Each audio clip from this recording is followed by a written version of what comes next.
Hello guys! Good afternoon! Ito sila.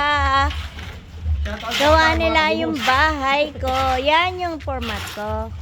Si Cesar. Taga Malanda, Marikina yan. Guys, kung meron kayong sila sa bahay, Shout out po. just let me know. Irereto ko sa inyo. Yan, napakagaling yung tao na yan. Wala masabi. Tapos ito yung dalawa niyang helper. Yung isa, sexy, nakabad. Walang t-shirt, pero magandang lalaki yan. Oh, harap, harap, harap. Ayaw humarap, very busy siya eh. Ayun yung isa, guwapo daw siya, guwapo. Siya na may sabi. Oh. Tapos sabi niya na naman sa akin, nambuburaot na naman ako sa kanya. Makakaloka, no? Ayan, ginawa na ako ng matibay na pundasyon para sa bahay ko, para itataas. Sa 2027, may second floor na ako, mga guys. Yan, sipag nila, no? Ayan ang yan ang leader. Yan.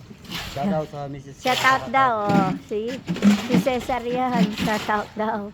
Oh, ayun yung isa. Berbise, nagpapala. Kahapon, ilang beses na yan nasaktan. Nasugat yung paa, nasugat yung kamay. Hindi ko alam kung ano nangyayari sa kanya. Lagi na lang siya nasasaktan. Ito si Wawi. Ay, yung isa si Raul. Yun. Hindi namamansin, suplado kasi feel niya gwapo siya eh. Kaano niya raw yung mga street boys, hanip. Isang baksak sayaw nga dyan. O ayaw niya tumingin. Rich kid yan. O no, speedless daw. Rich kid. Rich kid. Ay, di ba? Yun.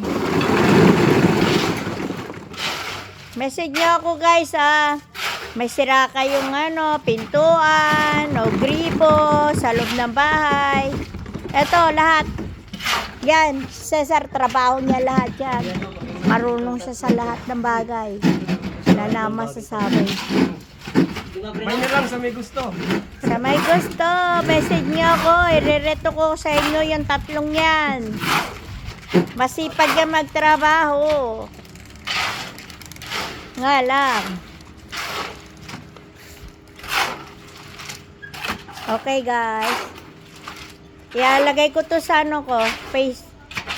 sa Facebook ko at saka sa YouTube channel ko. Alright, babus. Bye bye.